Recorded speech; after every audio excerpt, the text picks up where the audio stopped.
आज का ये आयोजन साइंस से जुड़ा है, लेकिन मैं सबसे पहले क्रिकेट में भारत की शानदार जीत की बात करूंगा।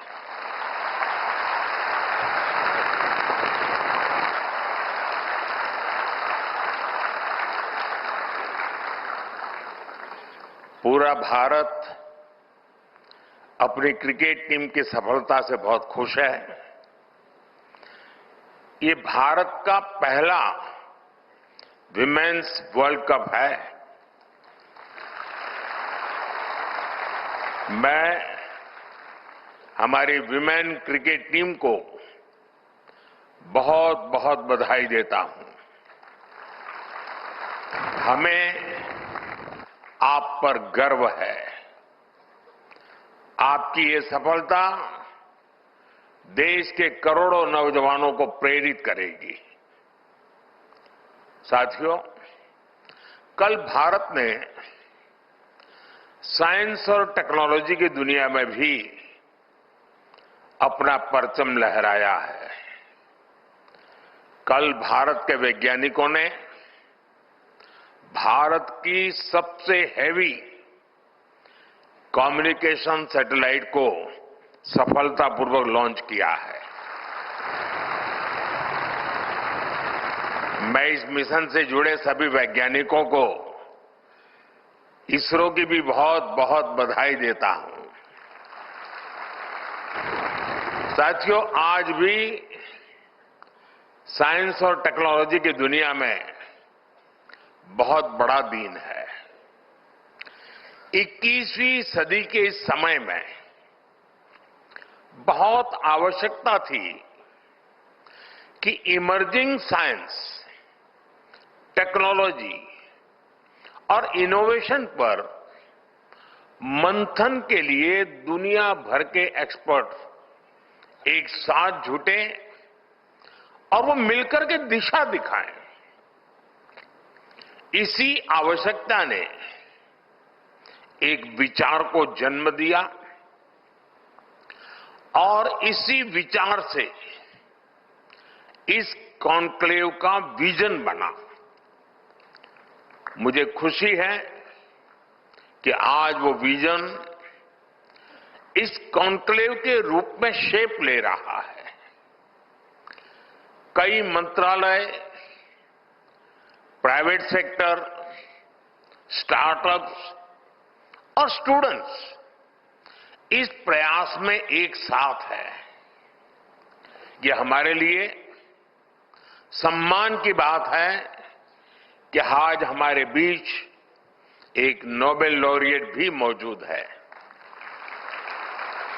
मैं आप सभी का बहुत बहुत अभिनंदन करता हूं। आपको इस कॉन्क्लेव के लिए अनेक अनेक शुभकामनाएं भी देता हूं। साथियों, 21st सेंचुरी का यह दौर सबसे अभूतपूर्व बदलावों का दौर है। आज ग्लोबल ऑर्डर में हम एक नए शिफ्ट को विटनेस कर रहे हैं। बदलाव की एक गति लीनियर नहीं बल्कि एक्सपोनेंशियल है। इस सोच के साथ आज भारत इमर्जिंग साइंस, टेक्नोलॉजी और इनोवेशन से जुड़े इन सभी एस्पेक्ट को आगे बढ़ा रहा है, उस पर निरंतर फोकस कर रहा है। अब जैसे एक उदाहरण है रिसर्च फंडिंग का। आप सब जय जवान जय किसान के विजन से लंबे अरसे से परिचित रहे हैं। रिसर्च और फोकस करते हुए हमने उसमें जय विज्ञान और जय अनुसंधान भी जोड़ा है। हमने अनुसंधान नेशनल रिसर्च फाउंडेशन बनाया है ताकि हमारी यूनिवर्सिटीज में रिसर्च और इनोवेशन को स्केल अप किया जा सके। इसके साथ साथ हमने रिसर्च डेवलपमेंट इनोवेशन स्कीम भी शुरू की है और इसके लिए 1,00,000 करोड़ रुपए की राशि तय की गई है।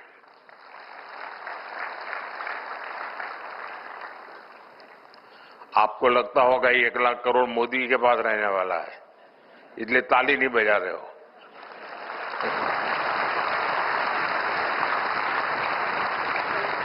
ये 1,00,000 करोड़ रुपया आपके लिए है,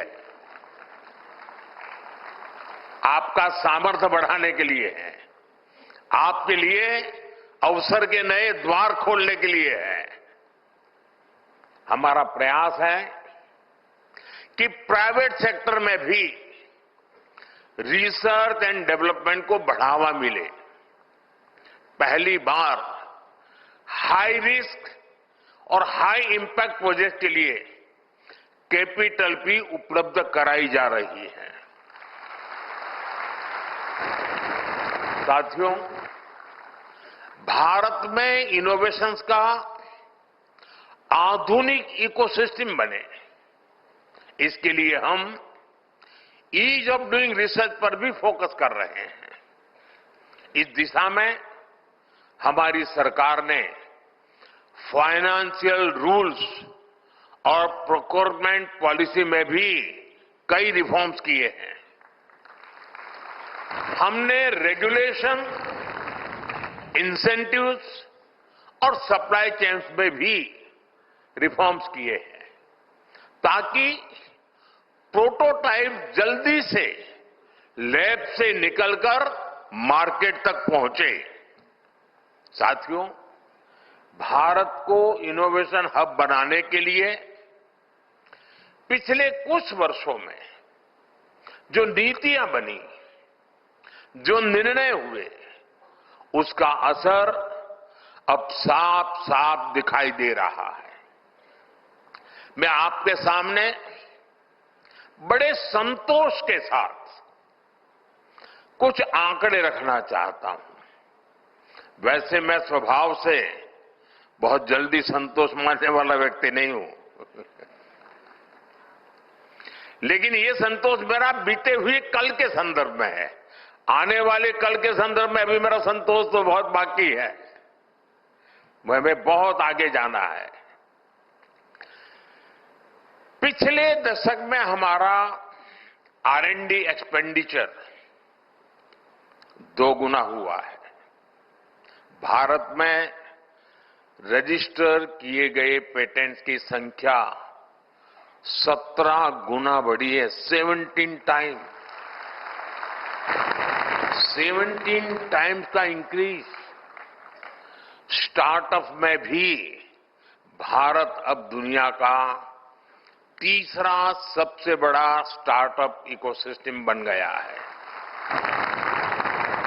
हमारे 6,000 से अधिक डीप टेक स्टार्टअप्स आज क्लीन एनर्जी, एडवांस मटेरियल्स जैसे क्षेत्रों में काम कर रहे हैं। भारत का सेमीकंडक्टर सेक्टर भी अब उड़ान भर चुका है। बायो इकोनॉमी की बात करें तो 2014 में ये $10 बिलियन की थी। आज ये करीब $140 बिलियन तक पहुंच चुकी है। साथियों, पिछले कुछ वर्षों में हमने कई सनराइज डोमेन्स में भी कदम बढ़ाया है। Green hydrogen, quantum computing, deep sea research, critical minerals, इन सभी डोमेन्स में भारत ने अपनी प्रॉमिसिंग प्रेजेंस दर्ज करा दी है। साथियों, जब साइंस को स्केल मिलती है, जब इनोवेशन इंक्लूसिव बनती है और जब टेक्नोलॉजी ट्रांसफॉर्मेशन लाती है, तो बड़ी उपलब्धियों की नींव मजबूत होती है, तैयार हो जाती है। पिछले 10-11 वर्षों में भारत की यात्रा इसी विजन का उदाहरण है। भारत अब टेक्नोलॉजी का कंज्यूमर नहीं, बल्कि टेक्नोलॉजी के लिए जरिए ट्रांसफॉर्मेशन का पायोनियर बन चुका है।